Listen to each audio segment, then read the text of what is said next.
Smack. Welcome to Super Smack. Welcome to Super Smack. The rugby podcast from the fans, for the fans. What a weekend of rugby. The start of the Rugby Championship. And holy shit, have we gone off with a fucking bang. Wow, we have TRC round TRC one. is back. Everybody was frothing for this Rugby Championship, I think, because like we said last week, I think it was all a bit up in the air. Yeah. And it certainly is now, mate. Well, it was up in the air. It certainly has people guessing. Well, I think we all kind of went into like this, who's going to win the Rugby Championship. And like, I think everyone had a fair idea of maybe who was going to win what games. And one result was probably a little bit predictable. The other one was holy shit. That was not predictable. Absolutely. But it's exciting because I feel like, the games were good. They were high scoring. And I don't know, I feel it's a bit of a tumultuous time. I mean, look at the rugby rankings now that have just come out as well. Not that we pay much attention to those unless you're in Ireland. Can you hit the news button? Yeah, I certainly can, mate.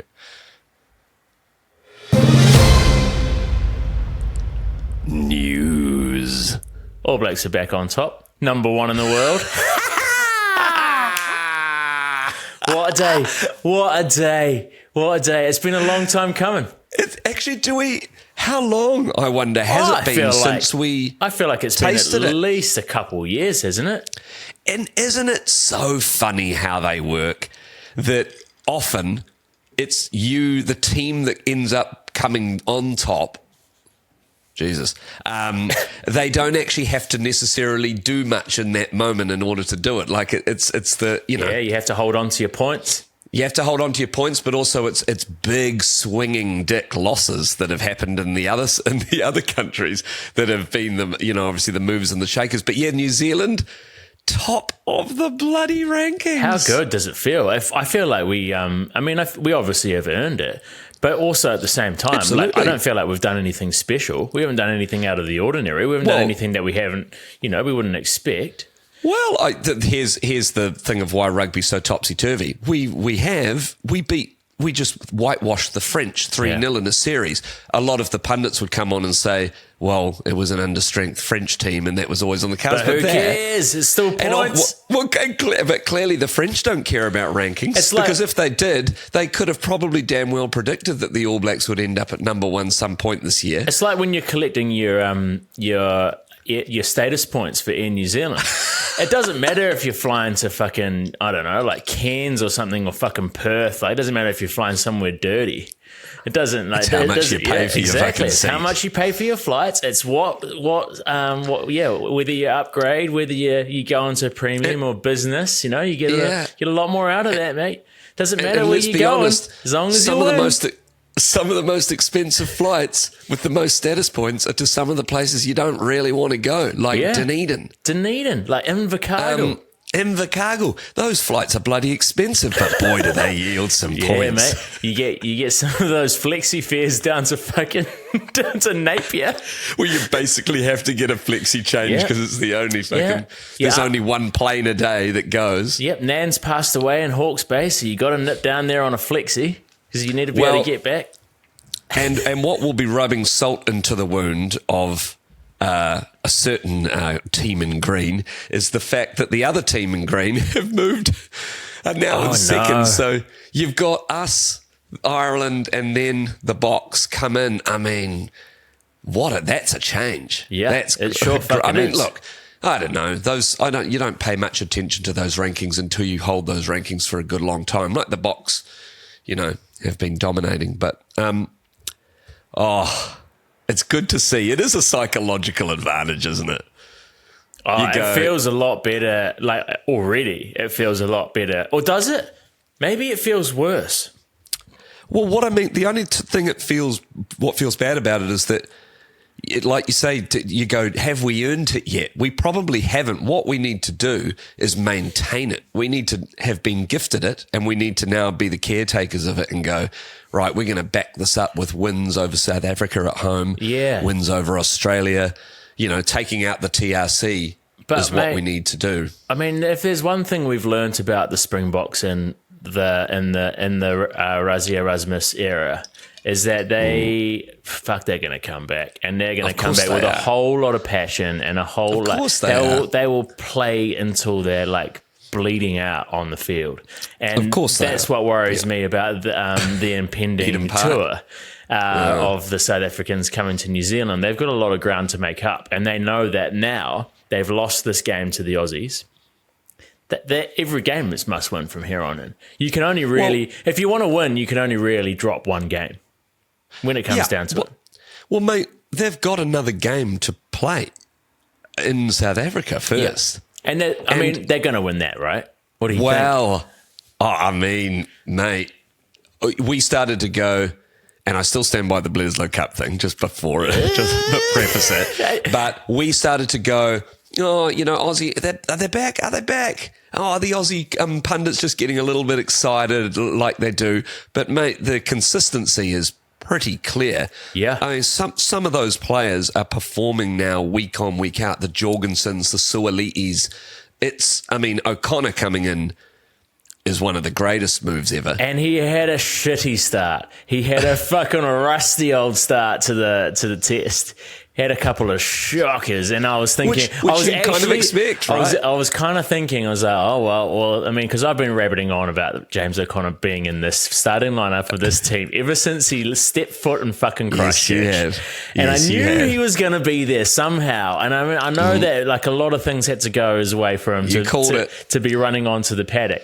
But holy shit, mate. By the end of that game, I'm thinking that is a genius move to have that fella in there.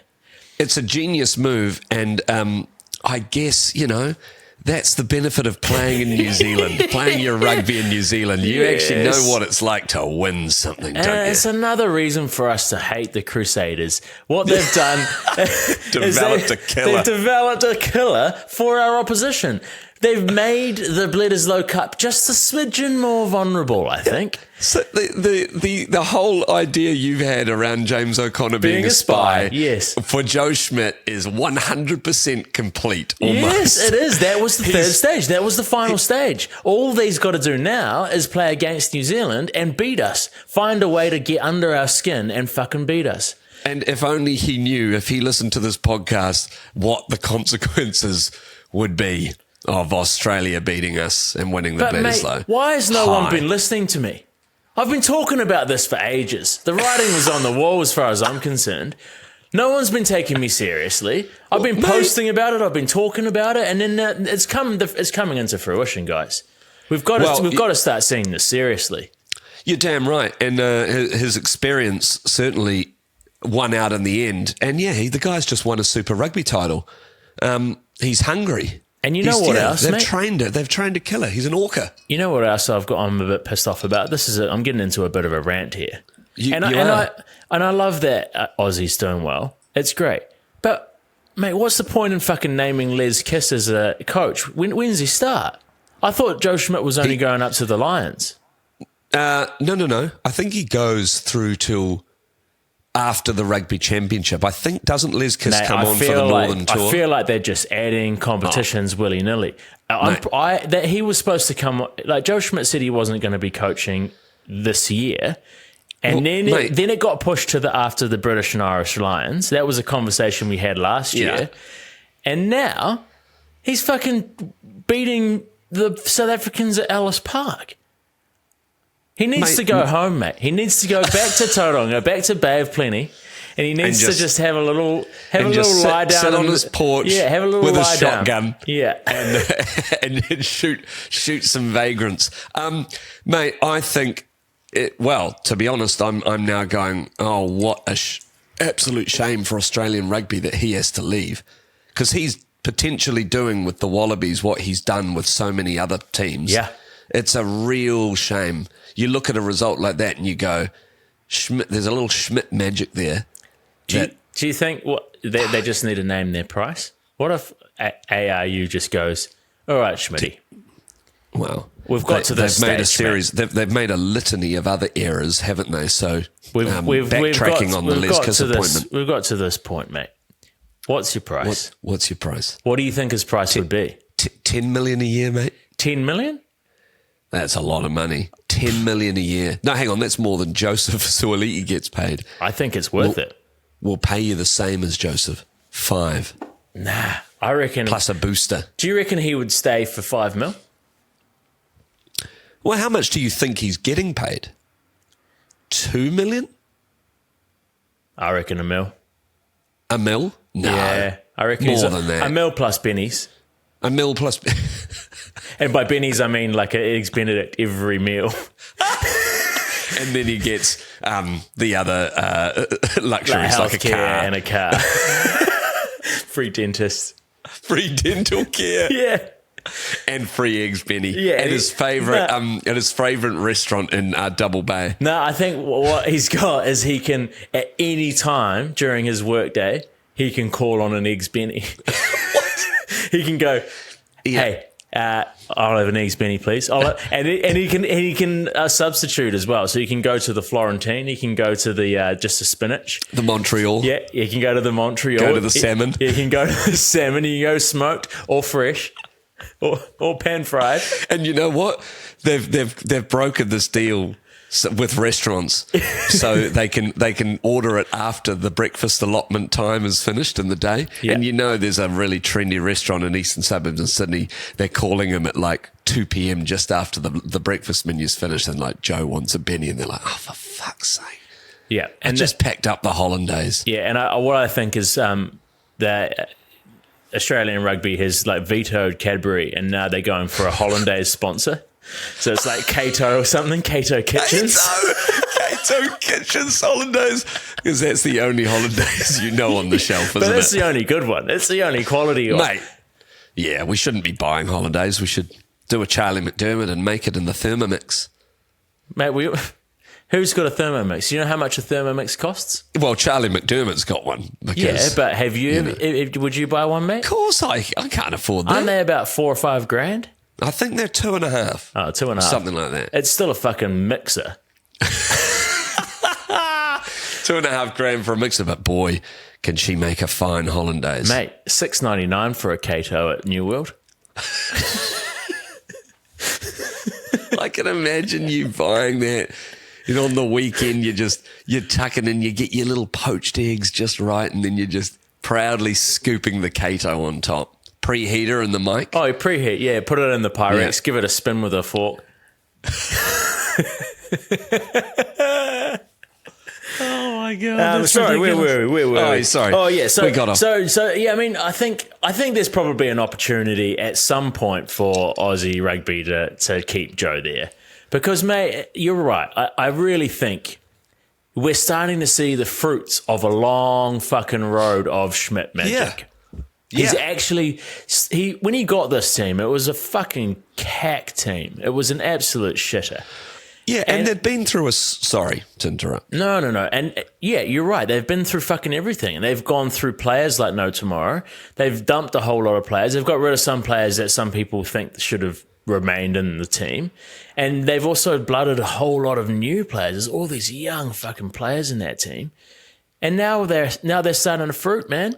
We're starting to get to the point where they're winning big games. It's great. And, you know, there's a lot of players that were obviously previously there under coaches like Rennie and Eddie Jones, but also, you know, they've taken a massive psychological hit, the changing in coaching, right? I mean, it didn't send a very good message to Australian rugby and the players. You know, everybody knew it was in disarray and that it had gone down the fucking toilet. Yeah, absolutely. But now there's belief. I feel that that's the reason that they were able to put 38 unanswered points on the Saffers, is that there's belief that you can see it.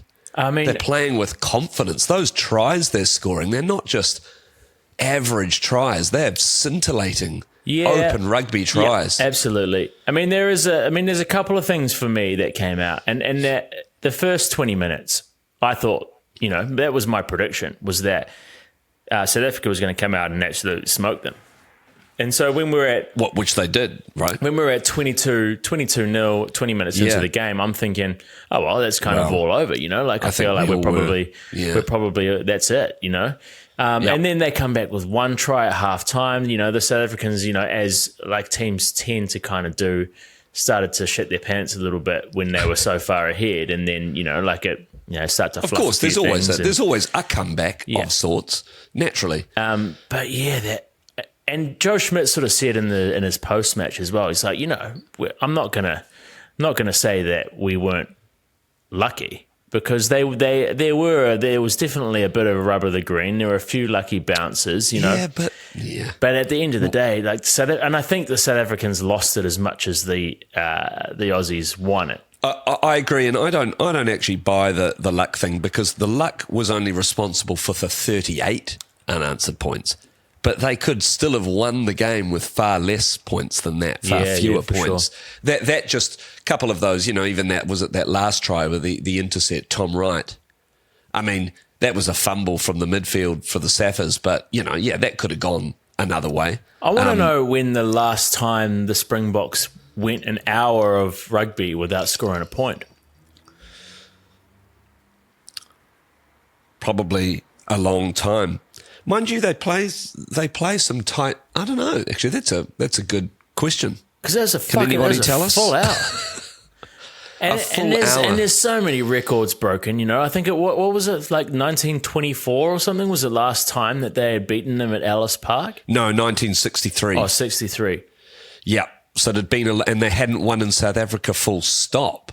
And wasn't it the 80s? Wasn't right? it 1911, which was James O'Connor's last game in South Africa? Just before the Titanic sank. Yeah, just before the Titanic. The very next year. Yeah. And then he went off to the First World War.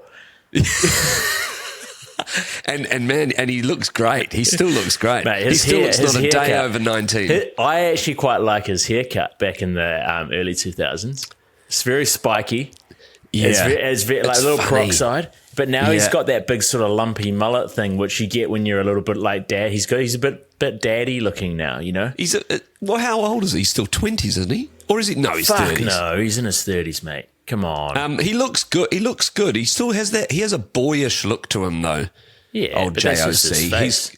He's got that lovely little, his mum would kiss his cheek, every time he came round to her house, Oh, g'day, James. Good to see you, love. How you been? Hey, good luck this weekend. Yeah, I'll be rooting for you. Oh. I wish Dad was still with us. Who's she going to be rooting? Oh, well, I've just got Trevor coming from the Cosy Club. He says he can do wonders with me garden hedge. All right. Sorry. Anything else out of that game? I mean, well, it does make me just the feeling. Sorry, it does make me a little bit nervous, like in a healthy way, about the Bledisloe Cup. It makes me nervous about the Rugby Championship in general. It's exciting, but a little bit nervy. It doesn't make me nervous. It makes me excited. I think that if the Wallabies can win one game against us this year, or push us to that point, which it certainly looks like they will, fantastic. I don't see them winning at Eden Park. I don't see the Boks winning at Eden Park. I'm really interested in the next game in South Africa. I just don't know what's going to happen. Are they able to back it up? Imagine that. Well, they're definitely able. They're definitely able to, and I feel like they're backing up performances. I feel like that's the difference that's happening now. I feel like they win this. They win these in a scrappy kind of way. When you look at I don't know, if you look at the purest and most beautiful rugby moments within that game, I feel like they were given by the South African team. Like when the South Africans were actually on song, they looked fucking insane. They looked so good, unbeatable and unstoppable. And then they kind of played, an hour's worth of rugby and little moments in there where they sort of bounced back, and the Aussies actually defended really well, which was huge. That's how they, that's how they got back into the game for sure. But if the and this is what happens a lot to the All Blacks as well. We know that we've got the abilities. It's just when things don't quite click, then it all sort of falls apart a little bit sometimes. I agree. And would it be fair to say, though, that scrappy wins and battling wins is the Wallabies at their core? Yeah, for for me, the way they've won some of their greatest test matches in history, that's very Australian rugby. The dig-in fighting spirit.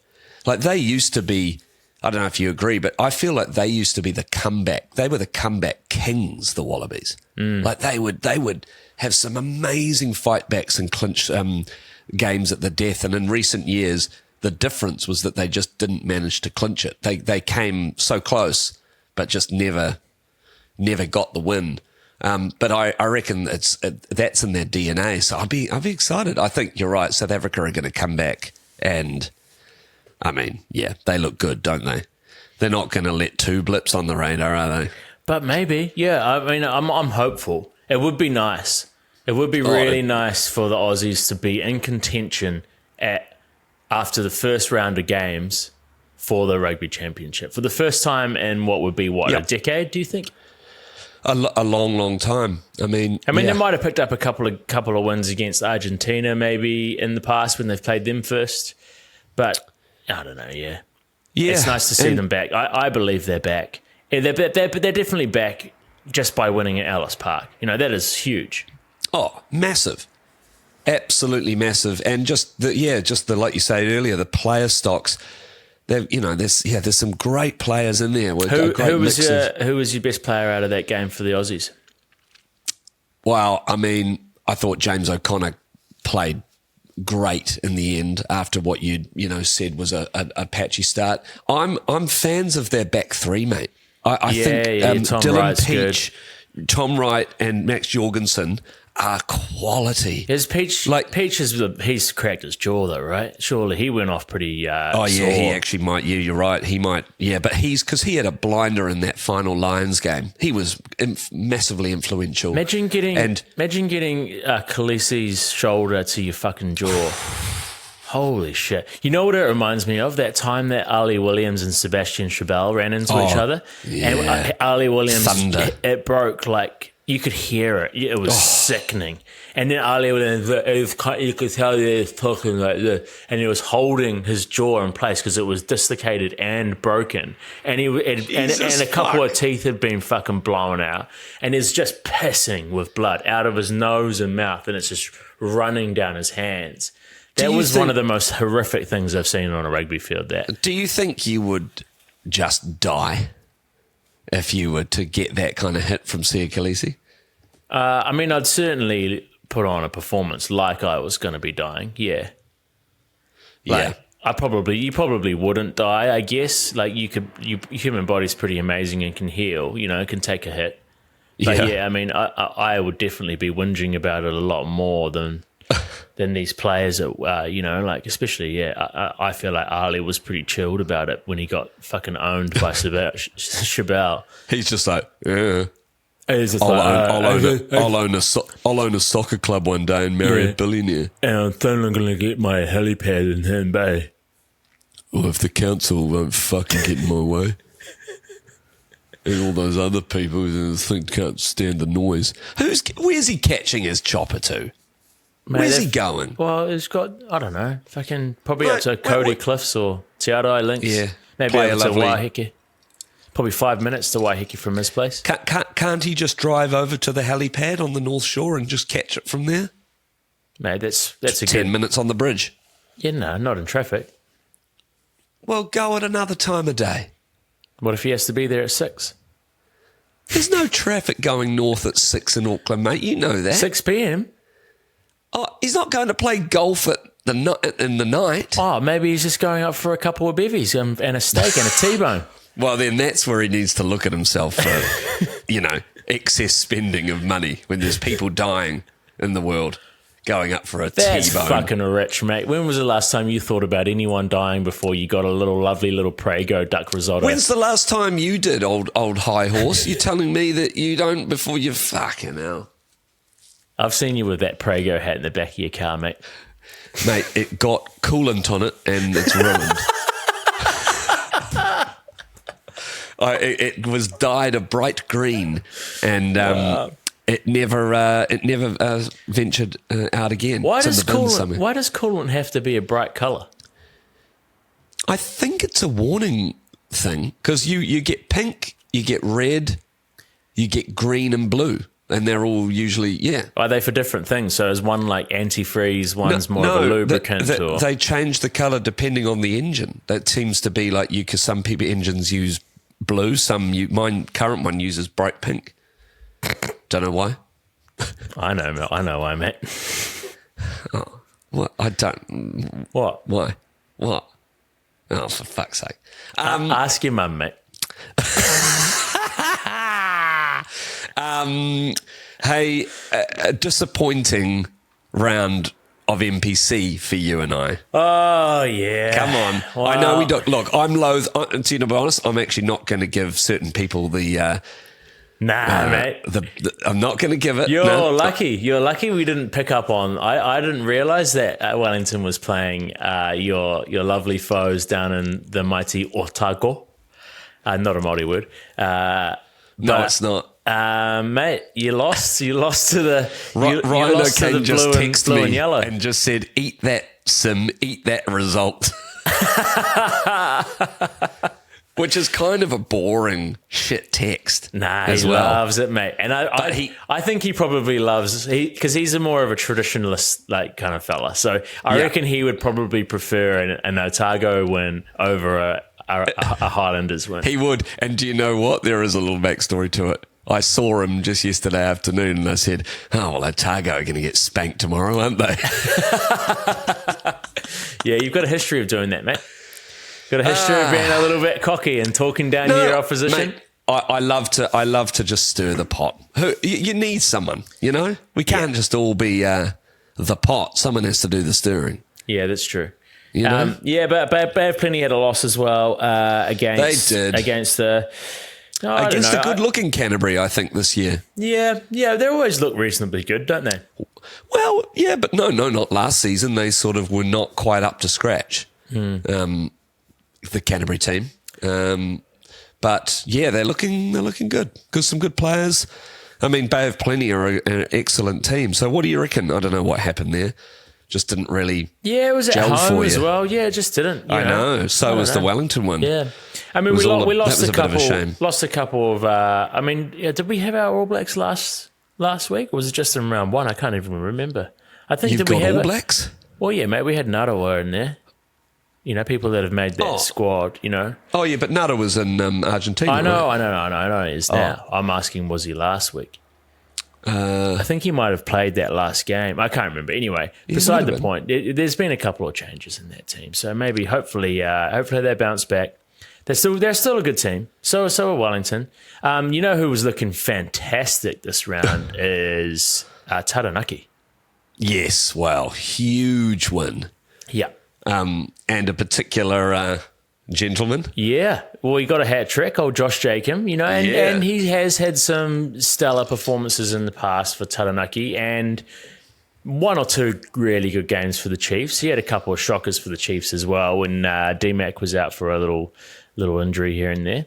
But, I think Taranaki looked really good. Tasman, they sort of clicked into place a little bit. I mean, it wasn't a hugely convincing win, but it's still pretty good. No. Yeah, I think, Taranaki's definitely, they're definitely on the radar, aren't they? And they were last year too. They were very much there. Well, they kind of have been for a while. Them, Tasman, Wellington and BOP, you know, that's who you would be expecting this year. But I think that's probably going to get a little bit wide open by the looks of these early results. Got me thinking, actually. And I was having a chat to our mate before we get into the All Blacks test, because we've got a little chat about that. Yeah, we do have to get into that. It was a very interesting game and some great performances. But I was having a little think about, you know, who might be a bit of a bolter or a surprise or a controversial addition to the All Blacks maybe in the 2027 World Cup. Because it's inevitable. We're a couple of years away. Anything can happen. You know, someone can play their way into the side. There could be some injuries, you know. And so I had a little think and I was having a chat to old Mr. D-Mac about who his little bolter would be. Yes. And watching that Taranaki game, this is what gave me the idea. I think we've been chatting so much about this trio of first fives that we've got. We've got Mo'unga coming back. We've obviously got D-Mac and Bodie. And, I mean, it's inevitable that at least one of them is going to be probably starting for the Rugby World Cup. But I had a little idea, maybe something's going to happen. Maybe there's an injury. Maybe Richie comes back and doesn't live up to the hype. Maybe he doesn't make it.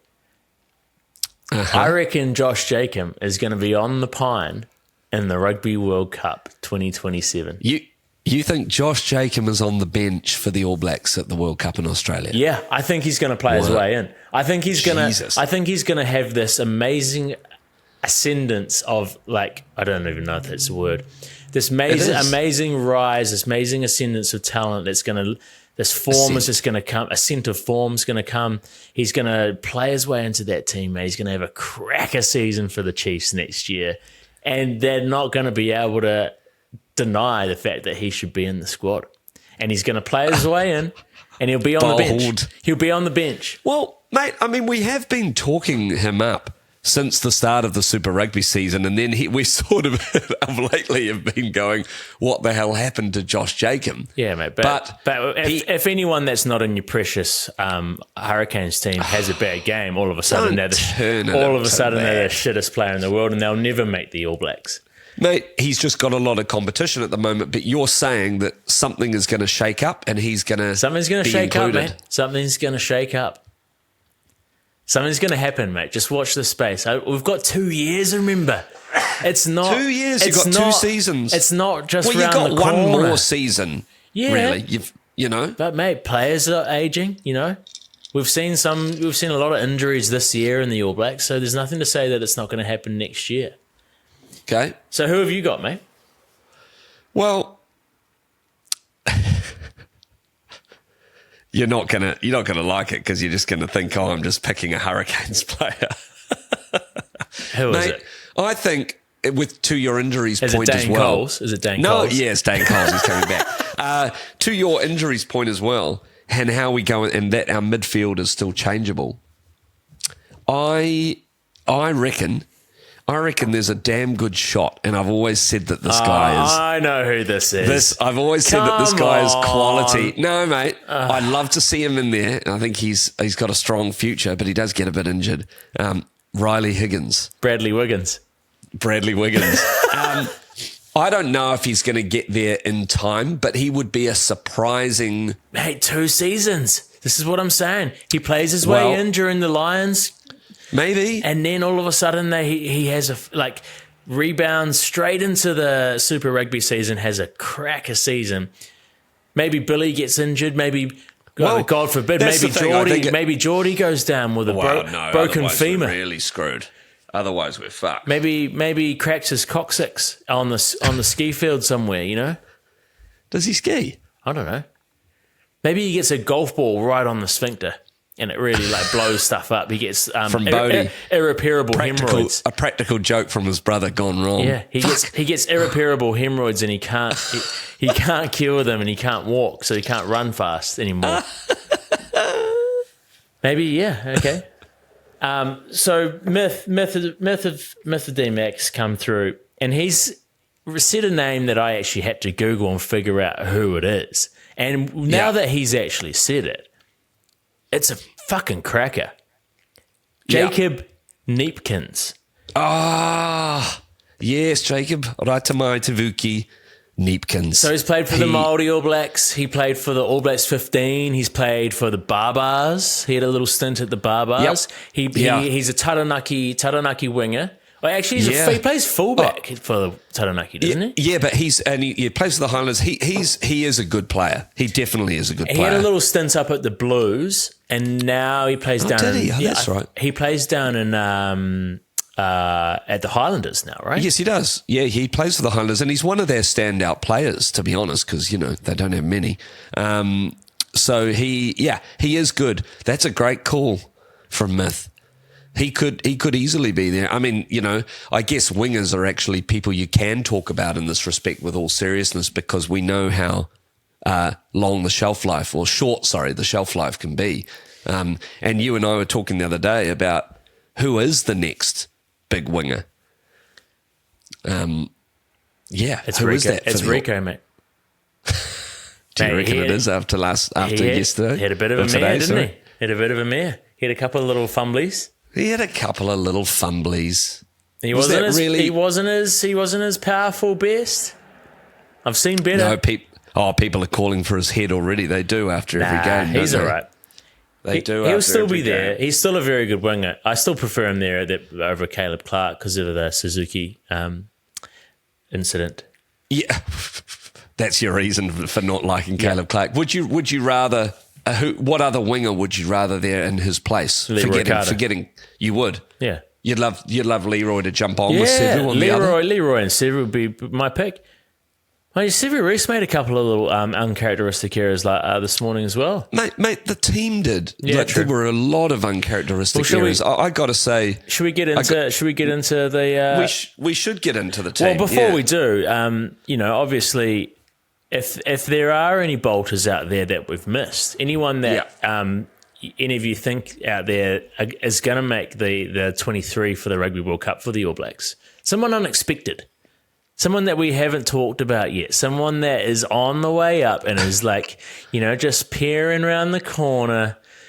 Who is it? Isn't quite in full view yet. We haven't really seen them in full force. We haven't been brought into the conversation, but they're going to arrive with a fucking bang next year, peel open Razor's eyes and make him look.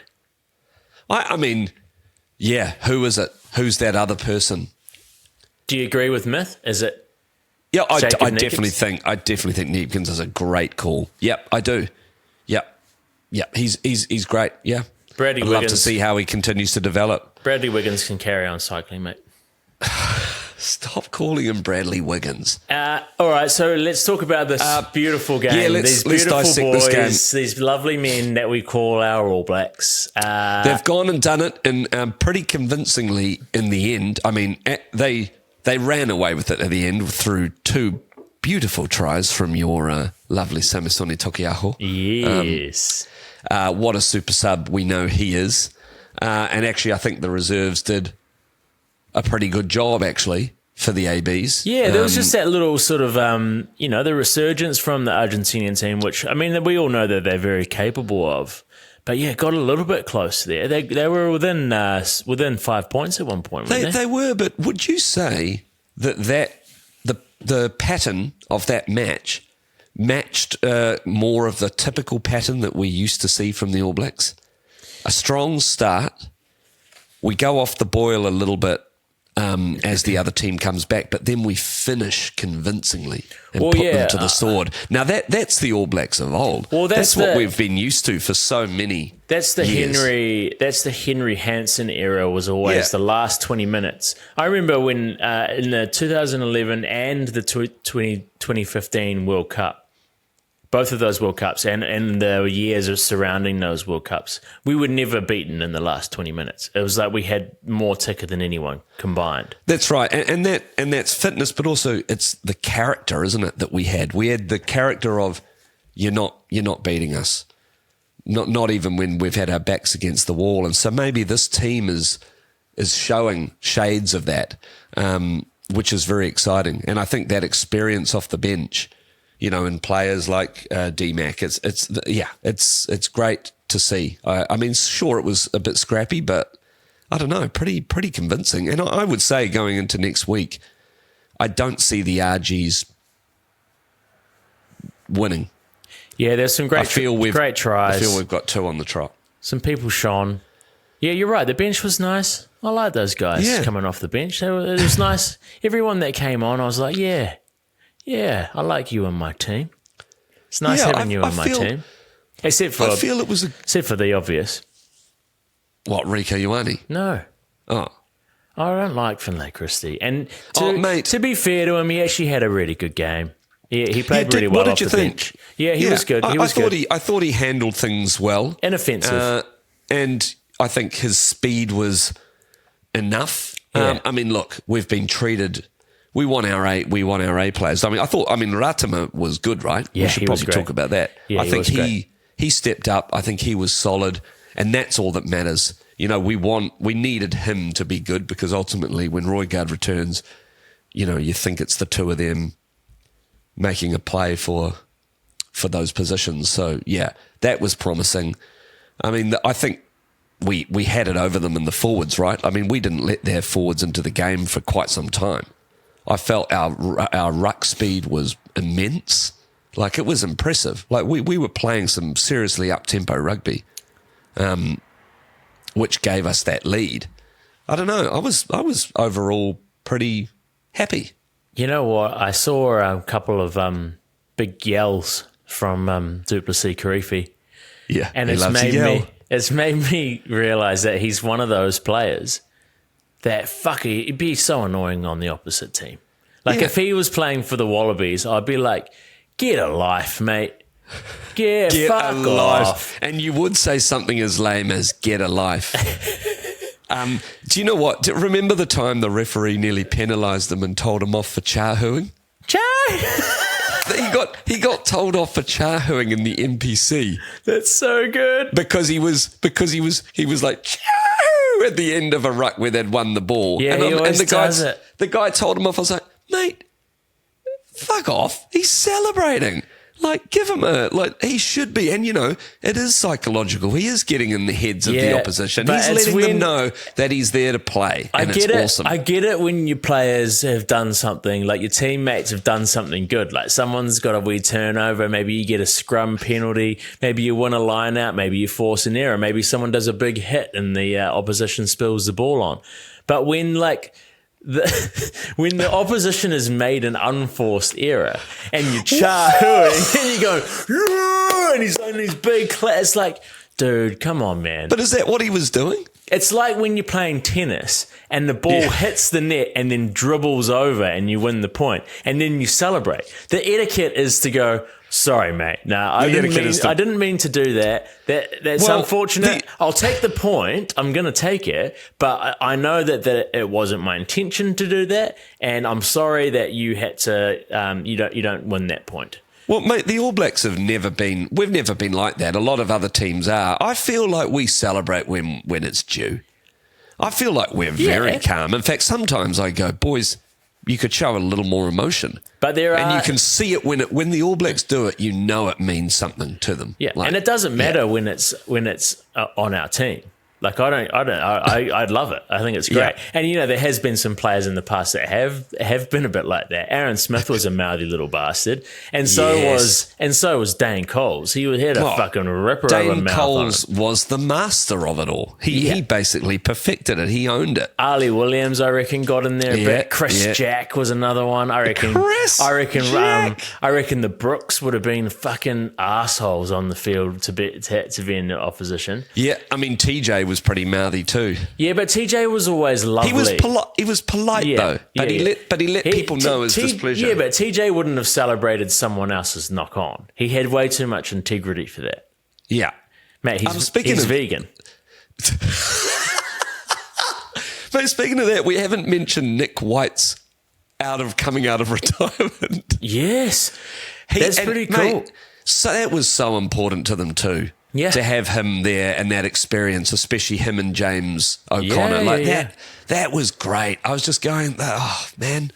Yeah. I was half expecting Tim Horan and Stephen Larkham to lace up. Yeah. Yeah. Jesus. Exact. John Eales comes back. Sterling Mortlock. Slots a field goal. Gets out of his coffin at night like a bloody vampire. Who's dead? Sterling, he's not dead. He's just It's the second time on this podcast you've referred to Sterling Mortlock of potentially being dead. I think he's a bit of a vampire. Well, yeah, he does have the great sort of high cheekbones. Yeah, he looks a little bit like Voldemort. Like he's getting more and more snaky as his years go on. Oh, Jesus. He's more snaky than snaky. He's more snaky than Comrade Snakes. It was good. It's promising. I think we'll bag another one next week, and then obviously the big one coming up is now like we're going, oh my God, like that is going to be a battle because South Africa will have been hurt. Yeah. We probably won't have. So we'll sort of be riding a high. And is that more dangerous? Well, this is what I mean, mate. Did we want to be underdogs at Eden Park? I think that game at Ellis Park has made me feel nervous about both of those teams now. Because we know that South Africa are hurting and they will bounce back because they're just that team, and their leaders won't let them not bounce back and not. They play with so much emotion. Yeah. And then you've also got the Wallabies who now have all this self-belief. They've just fucking broken a whole bunch of old records, and have got this unexpected victory. They're gonna want to come into these Bledisloe Cup tests thinking that they're gonna, break a few more. Get back that lovely little trophy. Well, it's going to be good, and I think we were always going to be favourites at Eden Park, even if South Africa had beaten the Aussies twice. I just think the Eden Park All Blacks at Eden Park is always going to be a betting favourite, but it's going to be a cracker. But next week, another one against Argentina. Can the Wallabies do it again? Can they go 2 in a row? What do you think? Away from home? What's your prediction? I think they can. Will they? No.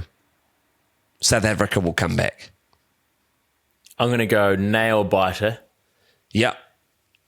Someone is going to slot a John Eales-esque penalty in the 82nd minute and win the game. Jesus. Okay. It'll be maybe, as do you reckon James O'Connor's going to be playing first five again? I reckon definitely. James O'Connor is going to do something heroic. Yep. To win the game for the Aussies in the last minute. Right. In the extra time. Okay. You've called it. Yeah. You've heard it here first. And the ABs? ABs are just going to trounce them, right? I don't know about trans, but I do think that they'll pick up another. I think they were. I think they had a handle on Argentina on that team. I think they've got their number. I think that was the one to win for Argentina. Did we pick up any injuries? I'm not sure. I know Geordie got hit in the shin for a bit. I thought he was out for the count, but it was just a little stinger, I think. Yeah. When you get hit in the shin, when you hit your shin on like a desk or a chair or something, it hurts. It fucking does. It's like stubbing your toe. What is up with your shin hurting so much? Is that because the bone's so close to the skin? Of course. The nerves are right there. I guess it's the way it's... Well, it's the pain receptors, isn't it? They're designed, right underneath the skin.